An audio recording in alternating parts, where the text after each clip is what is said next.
And now the talk, plants and machines. Let's start.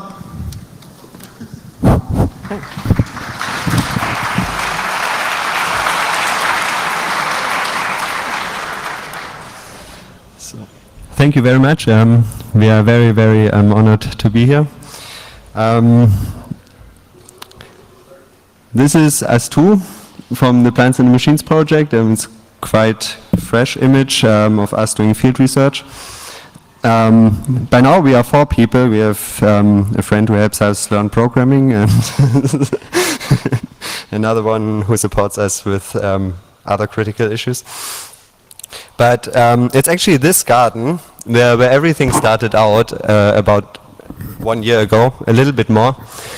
It was an equally dark and very, very sad and cold night when we came up with this question that how is it that everything in nature in this hemisphere sucks so badly at being green? So we thought like, okay, there are some solutions. Some waste 600 watts and then others are producing red, blue light, which makes plants look sick from the beginning. And we thought we could solve this problem. And so we made a little rendering and thought this is really nice. It was planned to be 1 cubic meter for our little garden. And yeah, we planned everything from 2 water tanks for the wastewater and the fresh water and where the water should go. And in the middle we planned for a pump. So we were almost done until we met a product designer who said, this shape is so expensive, you can just go file bankruptcy. So we wouldn't do it anyway, but then there was this nice little party and there were these boxes, and with a little bit of social engineering and building the lightning, we eventually ended up with one of those very beautiful boxes. So that day we adapted our plan a little bit, and we would now have fancy doors to open and close the garden. And we set immediately out to have this plan because it was fully working. You see, we have a plug and we have joints and even a little plan for what we wanted to do with the electricity and computing. So we put it into work and we asked the guy from the machine realm whether we could do it at this place, and they said like, okay, this is a very old building. It's like 1,000 liters of water you want to play with, and basically we have all our technique here and you're not welcome. So we've had to find a new place, and this place was actually a garage, and there it didn't matter if we spilled tons of water or burned some fuses. Nobody would yell at us. We could pretty much do whatever we wanted. And the plan was to fit the tank through this door you see in the picture, which didn't quite fit. We made it fit eventually, but we thought you can't expect from anyone to hack a door first before hacking your garden. So we thought maybe we should scale it down a little bit more. Maybe we should make it a little smaller, and yeah.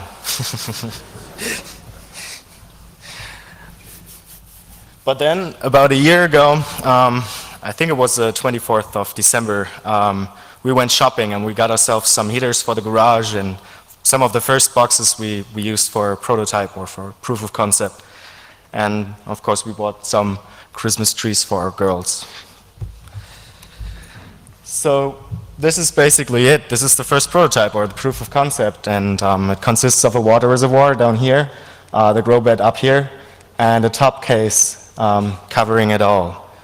And one thing we did was to put fish inside the water reservoir to make it an aquaponic system. This way, microorganisms living inside the grow bed can generate or can convert toxic substances from the water to nitrate to actually fertilize your plants. So with this kind of system, you would not have to balance fertilizer or nutrients inside your system. Pretty much runs on its own.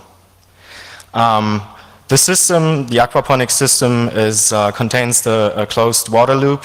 There's no water loss in this kind of systems, except that due to evaporation. So the water gets pumped up from the fish tank up to the grow bed. The microorganisms living there take care of the toxic substances, convert it to nitrate. Plants take up the nitrate and return the clean water down to the bottom, to the fish tank. This is pretty much our hardware stack for our first prototype. You can see here an Arduino that is connected to one sensor we had at this time, a temperature and a humidity sensor for above the grow bed, and is then connected to some relay boards that are switching a pump, a heater, a bubbler or aerator, and the light. The Arduino is then pretty much, or could be considered, the autonomous nervous system of your garden, because it acts on its own. And the Raspberry Pi is the brain of the system, where you log all things that are happening in your garden in a database, and the Raspberry Pi also gives you an interface to control several settings of your garden. One little problem we had to solve was we need to make the Arduino aware of time, because we had some time essential or time critical events like switching lights on and off, or like the flood cycle for the system. And you could have just put a clock inside the Arduino, but we decided we would make this with software interrupts, where you actually use the microprocessor of the Arduino with its full, beautiful 16 megahertz to count up to a specific number that defines a certain time in the in your system. And so when this number is reached, the timer compare vector gets called and triggers your functions.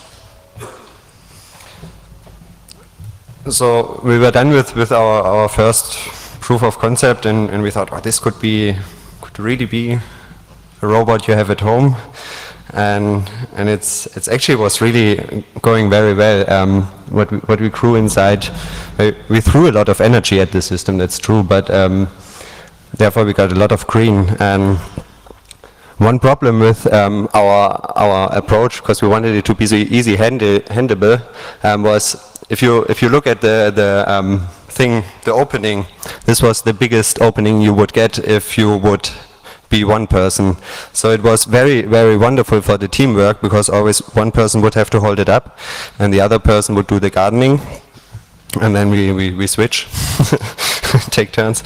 But eventually we really produced nice things, and now a few months ago, like real innovation takes time, we figured that with one zip tie you could just flip up the top and do this all alone. So we are quite happy with the system, and it really worked well. We had to do nothing. So yeah, we started with Kresse, then we grew tomatoes and radish and all this stuff. It was cute.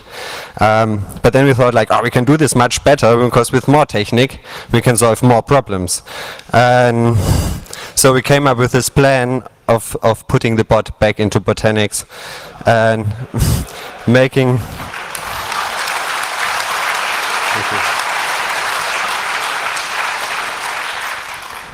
make it really complex. So by not stacking it on top of each other, but by verticalizing the setup and giving the water reservoir its own Arduino and the plant part its own Arduino. The thing is, you can, with one such a water reservoir, you can in theory nourish many of those little plant boxes, and we wanted to see this happen. But before we wanted to put lots of technique inside, and we wanted basically to have a rack in the top, as you can see, that would measure the distance to the plants and then adjust. And so running the system felt really like printing food. So it would slowly go up, very, very slowly. We were not there when it happened. But yes, so but the rack had to be engineered, and we started to experiment with LEDs and storm making machines. So we put like really lots of ventilation systems inside, and the sensor you can see on the right hand side, there's the distance sensor, and then there's a light and humidity sensor and so on. But if you really want to engineer a cute garden, you don't want your plants to miss out on all the kitsch of nature, and that's why we even added a humidifier and said, "Fuck it, this is really going to be pretty." It turned out this humidifier was way too much for our cables; it burned everything, but it was pretty for one. So, yeah.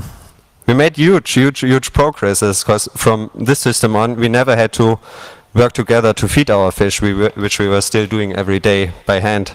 And we added a pH sensor, because we wanted to find out more, and there are so many little places where you can tweak your system, like with the amount of oxygen you can make your fish fitter, or with less oxygen they swim higher. And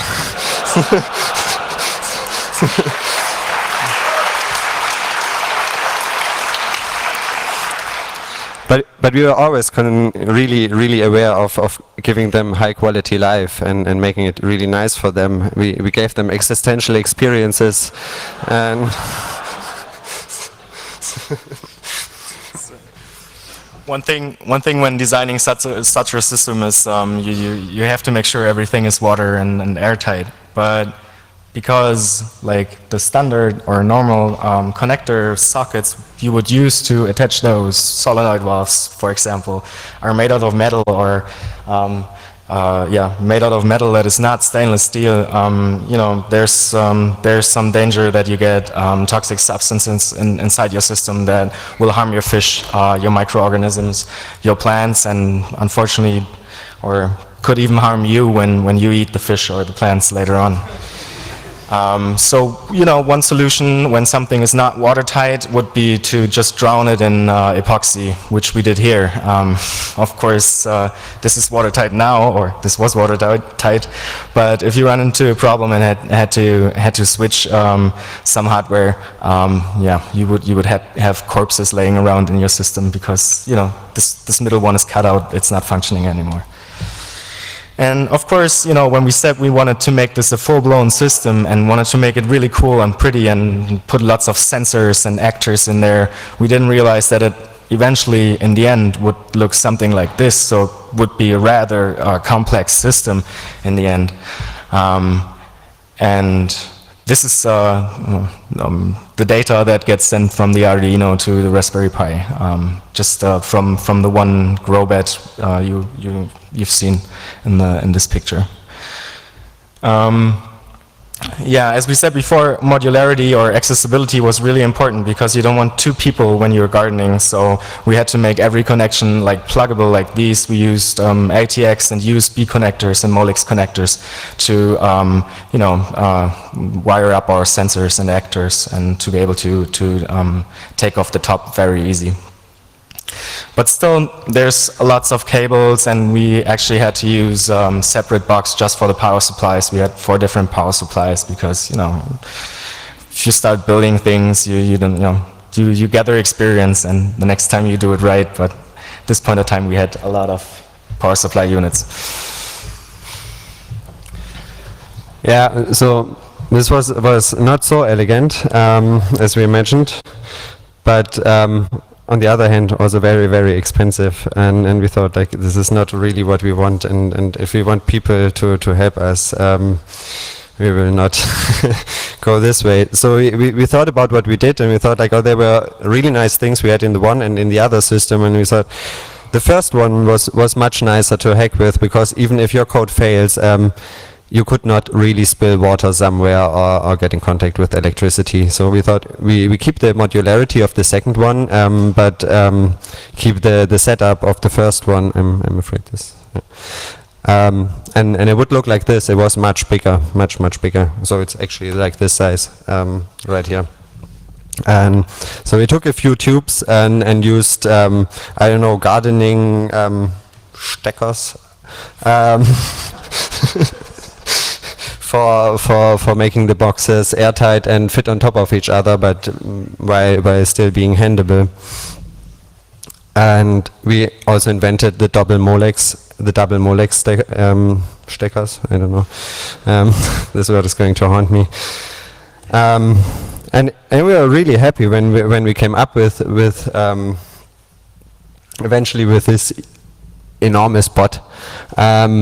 It had an off switch which was very handleable, and otherwise it was very simple, but it worked very well with the chili we had planted before. So we have proving pictures for the happiness of the fish. We switched them for bigger ones. It was actually an accident, but the guy in the shop said they are extra dirty. So we thought that's a good thing. And yeah, actually we have extra huge chili now. And then there was this message that hit us. We basically were never expected to come up here. And that was the moment when we got really nervous.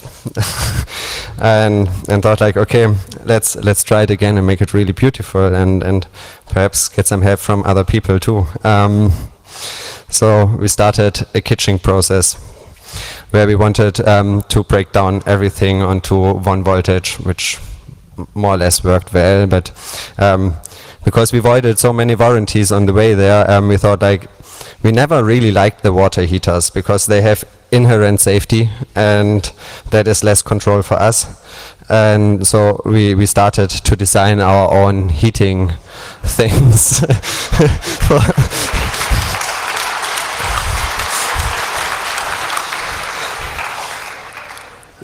Which we would fill up with really lots of silicon, which was very expensive and not food safe either. So we thought we had to do it again. And would you like that? Yeah, so we done it again, and we pretty much stuck to the basic design of a heating element, which is resistive wire wrapped around a steel coil or metal coil. We put it into an aluminum pipe. We sealed it off with super red at the ends, and then put it into a plexiglass pipe, which are then capped by wooden caps. Yeah, it works quite nice. One thing we had to solve though was, or still had to solve though, was the feeding process of the fish because, well, we were still feeding our fish every day, unless we forgot this. But, and we made a really nice rendering of a fish feeder, and we thought about printing it out and rapid prototyping it, but when we calculated the cost for this, we said another bot, huh? it was another bot.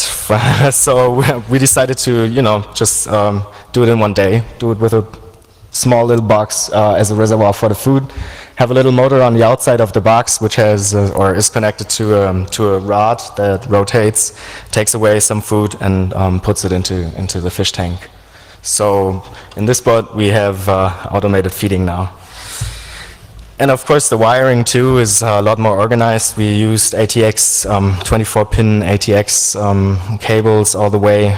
Everything is connected up to there. And the hardware stack stayed the same as in the prototype before. It's a little bit more complex. We're working on sorting things out right now. We're actually trying to design a Raspberry Pi board to get rid of the Arduino, and we're implementing a bus system for our sensors. So, yeah, but still. So we are very used to adapting rapidly. We wanted to give you a demo, but somehow we have issues. It's good that we are late. We don't have issues anymore. So this was the moment when we thought we need help, and we adapt again. And we found a friend who is basically in gaming, and he loves interfaces, and he really takes time to make code look nice and work stick. And so we try to corrupt him because like we are poor students, and we thought like, okay, perhaps if we say he gets the spot, he would help us develop a really nice interface. So we would ask him up here and give you a little demo if he's in the room. Yeah, okay. How does it work? Yeah. Next. No. Hello. Hello, I'm Dex. I'm the guy. Yeah. This is my bot. And yeah, the guy said something about technical difficulties. I just fixed them right there, and I'm now switching to the browser and hopefully With the escape button. okay with the escape button. This is a Mac. I don't have a Mac. Yeah. So yeah. Yeah. So okay. Okay, so I can take it.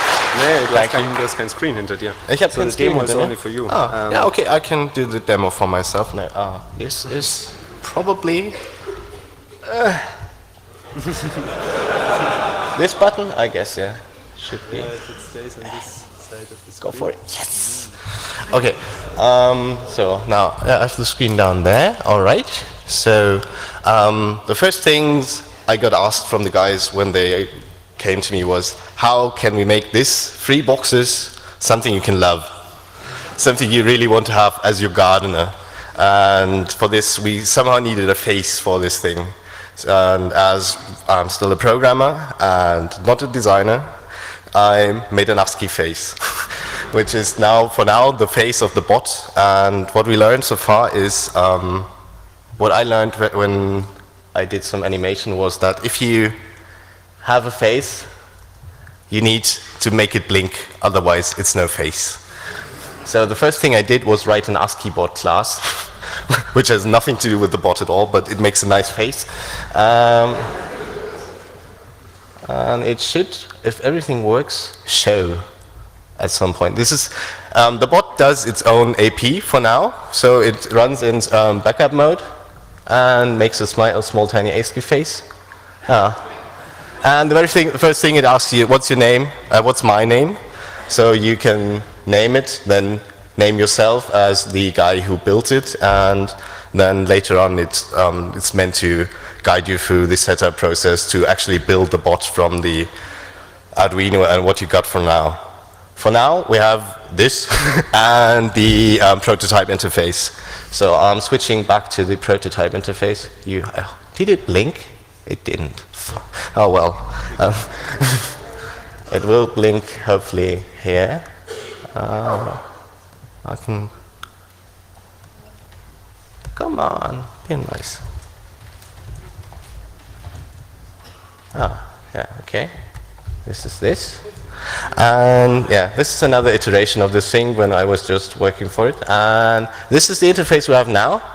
Usually there's a webcam picture, yes, a webcam picture where you can see what the cam is picking up and pointing down. And then, yeah, we have posted in manual override because it just started up and you don't want it to start spewing food out or whatever. So, how do we start with this? This is, we have to set a point. So for now we have the plant, which you can see here. But for now we have the capsicum Chinese, which is actually inside the bot. You then can set reference values for each of the things, which will hopefully update here for a graph. So for example, this capsicum Chinese needs a reference temperature of 30 degrees. So we can set the 30 degrees and pass it on. And the bot will try to then either heat or not heat the system to get to those 30 degrees Celsius. The same can be done for more stuff, like humidity is, if the fan spins up to get more air in, when we will find out if the humidity is a bit bigger, there's more humidity outside. So we will implement some feature where you can tell the bot the location and the latitude and longitude, and it will grab weather from it. And if it knows it's outside, you can either pump air in if you need more humidity, or out if you hope you can somehow solve this problem. Yeah. Then you have the light intensity. It's rather bright. It can be brighter. I will show you. And yeah, the soil temperature. There are sensors in the soil and there are sensors in the water, and of course there's heating and everything. Also, we have the awesome machines part where you can actually turn things off and on again. It's like the delay from the sun to us is 7 minutes. Here it's a bit shorter. And Yeah, there's, yeah. Okay, now we can also flood, which shows that we can pump the water from down here to up here. And at some point it hopefully stops because it reaches the water sensor. I'm guessing, I'm not pushing, look Ma, no hands. And it stops. Yeah. From here, yeah. So this is what we have for now, and what I want to have is some kind of botnet, where the bots can exchange information about how to grow the plants, and the actual people behind the gardeners can share recipes or how to do this. And for this, I will hand it back to what machine learning paths we actually want to have.